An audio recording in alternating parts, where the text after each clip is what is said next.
Olá, tudo bem? Vamos iniciar nossa aula de hoje falando sobre o artigo, numeral, preposição e interjeição.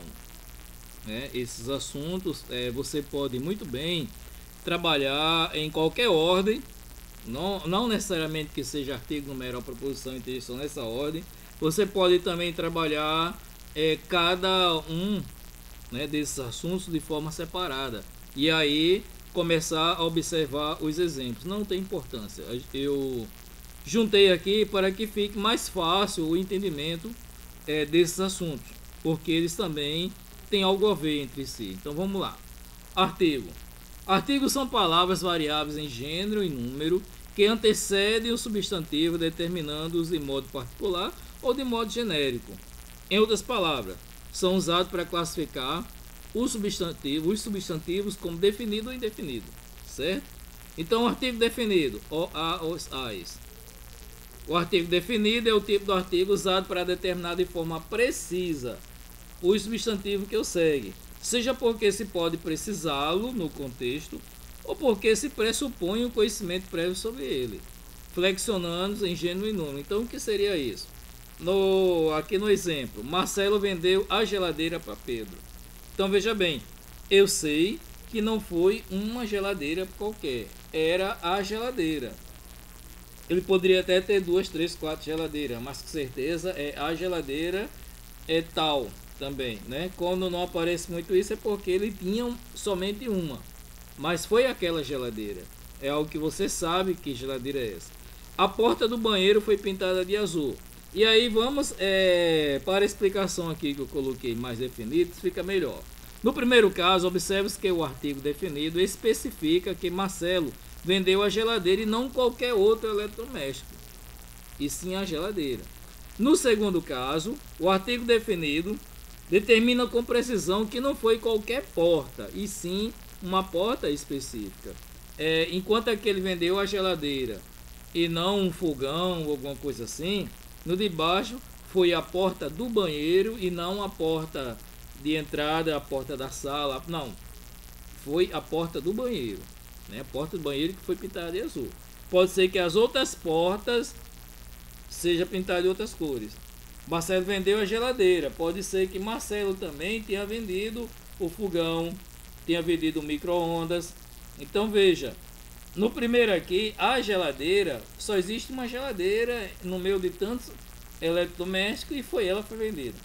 A porta do banheiro, aqui não tem nada a ver com a janela, não, é sim com as demais portas. Foi uma porta específica. Em cima foi a única geladeira no meio dos eletrodomésticos. Embaixo foi uma porta específica no meio de outras portas. Até isso aí dá para que você possa observar, entendeu? De forma mais clara, basta você observar, analisar o contexto que está falado.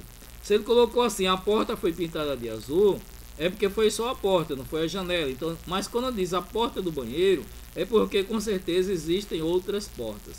São dicas que estão dentro da própria frase e é por isso que você deve analisar o contexto. Leia lá, o Sarmento apresenta 2 exemplos com o artigo definido bastante interessante. Veja aqui, ó. O padre ofereceu o agasalho vermelho ao mendigo que estava à beira do rio. Então veja aqui, ó, o padre ofereceu o que? O agasalho vermelho. Ofereceu ao quem? Ao mendigo. Aqui não é que o artigo também seja o a, não, aqui é o mendigo. Que estava onde? Que estava à beira do rio. A enfermeira de plantão conduziu o paciente recém-operado à sala de exames do terceiro andar. Então, a enfermeira que estava de plantão conduziu quem? O paciente recém-operado. Mas conduziu para onde? A sala de exames do terceiro andar. Então, essa análise também é bom, que de pouco a pouco você vai compreendendo o que é que está acontecendo e você vai classificando, dando nomes a todos os elementos que aparece na oração. Artigo indefinido, uma, uns, umas. O artigo indefinido é ao contrário do artigo definido, pois aqui ele não especifica com precisão substantivo. Em outras palavras, podemos afirmar que se trata dos artigos que determinam o substantivo de modo impreciso, vago. Acompanham nomes aos quais não se haviam feito referência anterior e flexiona-se em gênero e número também, é claro. Então veja bem, preciso comprar um notebook para estudar no meu quarto. Eu não estou falando aqui se é o notebook de determinada marca, não, e se ou o notebook que eu vi na loja, não, então é um notebook. Pode até ser que entre os notebooks eu possa classificar um grupo, mas mesmo assim continua sendo um. Uma casa de praia foi vendida nesse quarteirão, uma casa de praia. Eu não sei que casa foi, mas sei que uma foi vendida lá, né? E então aqui eu não especifico diretamente, eu não dou com precisão que casa de praia foi essa, mas eu sei que uma foi vendida, né? No exemplo do exemplo 5, o artigo indefinido não determinou a precisão que notebook eu preciso comprar, e sim qualquer notebook. No exemplo 6, o artigo indefinido determinou que qualquer casa de praia foi vendida, e não uma casa de praia específica. Vamos observar mais exemplo apresentado por Sarmento. Um país inteiro não pode ser derrotado por um mosquito.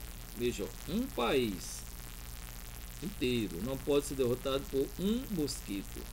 Claro que essa frase ela é interessante, por quê? Porque a gente sabe que quando se fala daqui do mosquito da dengue, são diversos milhares, bilhões de mosquitos.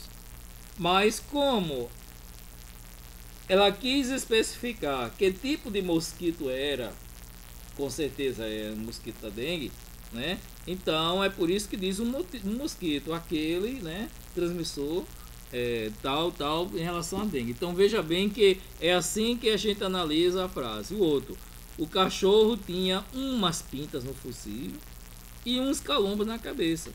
Então veja, ele não tinha 3, 4 pintas, ele não tinha a pinta vermelha, a pinta rosa, a pinta azul, né? Como também não tinha 2, 3, 4, 5 calombos. Eram uns calombos, eu não sei o tamanho como era, não sei nada, sei que dá para ver que tem uns calombos, certo?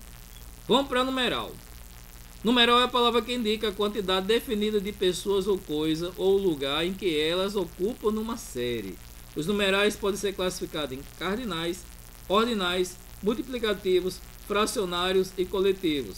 E existem autores que ainda colocam mais classificação, mas você entendendo essas, até essas novas classificações daria para fazer parte dessas também. Então, o importante é você compreender como se posiciona, como se processa também o cardinal, o numeral dentro de uma frase. Então, vamos lá. O numeral cardinal. Quando apenas nomeio o número de seres, 1, 2, 3. Eu já fui parado 3 vezes nessa mesma blitz. No século XX, o século XX foi marcado pelos inúmeros avanços tecnológicos.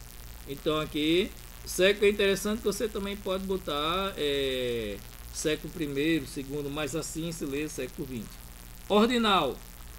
Quando indica a ordem que se ocupa numa série, primeiro, segundo, terceiro, e aí vamos. Essa é a terceira vez que eu sou parado nessa mesma blitz. Qual a diferença para cá? Eu já fui parado 3 vezes nessa mesma blitz. Já aconteceu 3 vezes. E nesse momento, essa terceira vez está acontecendo. Dom Pedro II foi o último monarca do Brasil. Não é Pedro II, né? Aqui é o século XX, mas aqui não é o Pedro II, aqui é o Pedro II. Multiplicativos indicam o número de vezes pelo qual a quantidade é multiplicada. Dobro, triplo, quadruplo. A casa que eu pretendo comprar é o dobro do tamanho da que eu moro. Fracionários indicam o número de vezes pelo qual a quantidade é dividida. Metade, 1/3, 1/5. Se deixarem, eu como metade desse bolo sozinho. E como mesmo, a verdade é essa, né? Coletivos são os numerais que designam o conjunto, mas refere-se a um número exato de seres ou coisa. Veja que aqui é bem interessante a gente analisar esse sentido aqui. É um coletivo mas não é aquela ideia que a gente tem de cardume de peixes, né? Não é esse tipo de coletivo que a gente está falando aqui. A gente está falando de um coletivo em que, além de ser também determinados seres, sei lá, ele tem uma quantidade certa ali dentro. Então, veja, uma novena vem de 9, uma dezena é de 10, uma dúzia de 12, cento de 100, milheiro de 1000. Esse bimestre, 2 meses, né? Eu vou fazer de tudo para colocar minhas notas na média. Esse bimestre. Na realidade, esse bimestre também pode ser nesse bimestre também, né? Faltou apenas um número para minha esposa acertar na quina. A quina é porque são 5. Quina, certo? A escola do meu filho solicitou uma resma de folha de ofício. Então, veja bem, resma. Vamos comemorar o 4º centenário de nossa cidade. Aqui é interessante porque quarto dá uma ideia de ordem, né? E centenário, né? Aqui também é de centena. É até engraçado porque tem uma centena, mas aqui é o 4º centenário, né? Já tem, aqui são 4 centenas no caso, então por isso que é o 4º centenário aqui. Preposição. As preposições são palavras usadas para marcar as relações gramaticais que, no caso aqui, seja substantivo, adjetivo, verbos, advérbio, desempenham no discurso. Qualquer classe dessas palavras que possa desempenhar, então ela precisa da preposição.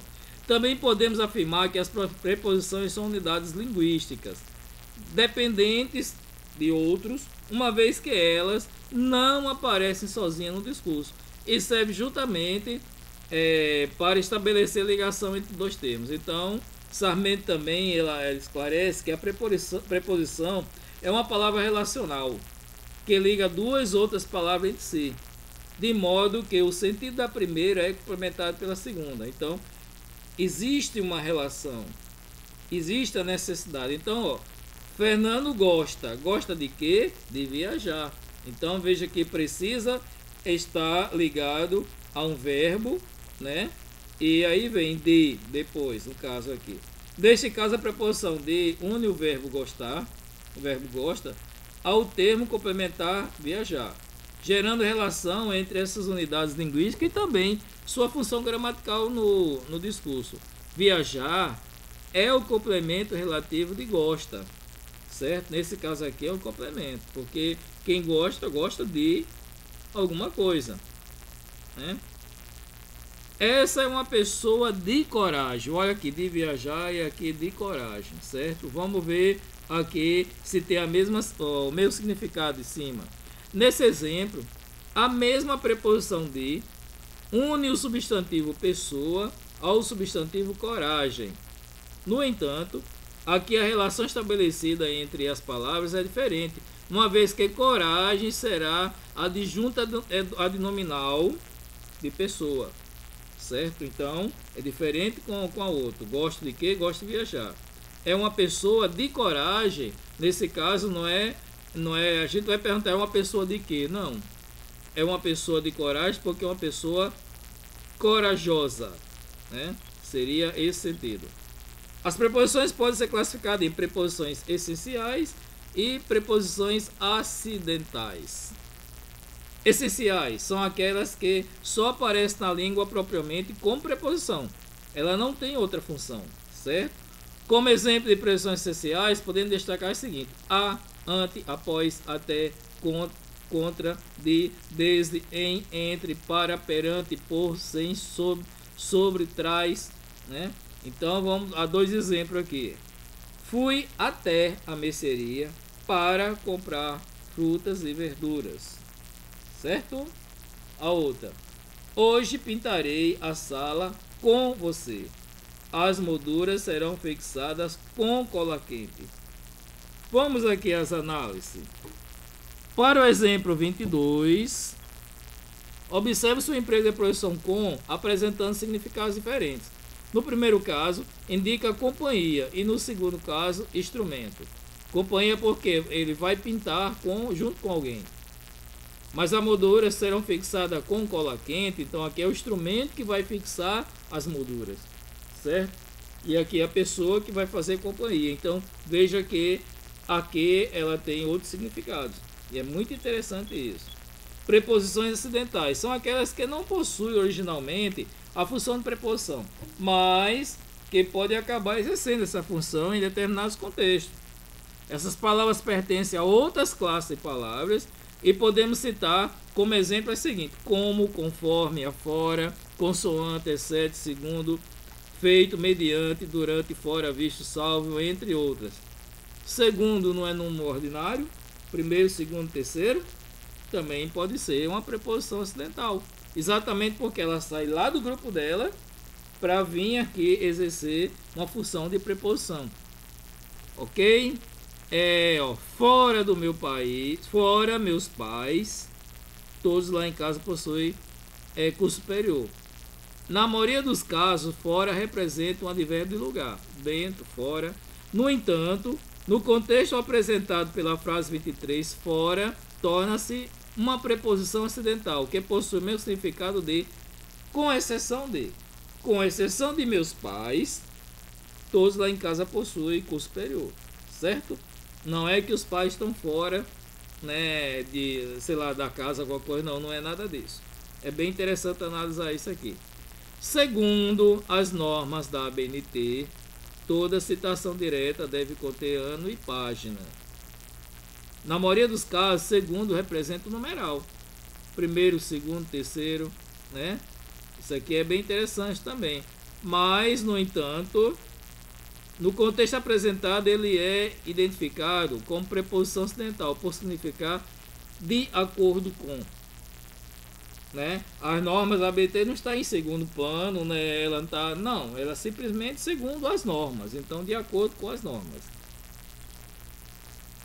Aqui eu acho que já é bem interessante para que vocês possam observar o quanto as palavras devem ser vistas.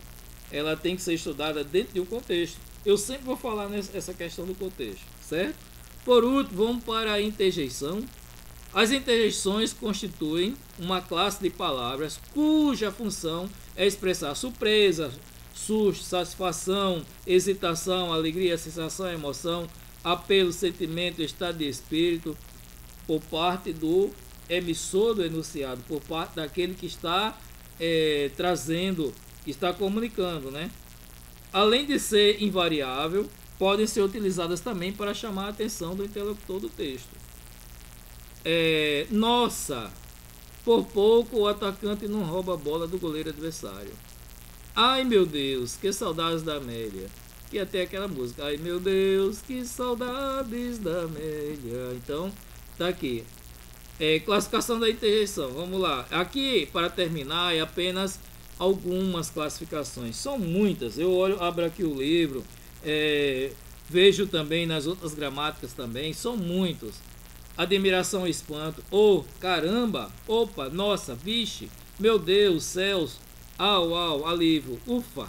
Ah, advertência, cuidado, atenção, alerta, calma, devagar, alto. Outra coisa também que é interessante falar aqui, a interjeição, ela só existe na língua portuguesa com bastante entonação, né? Caramba, ufa.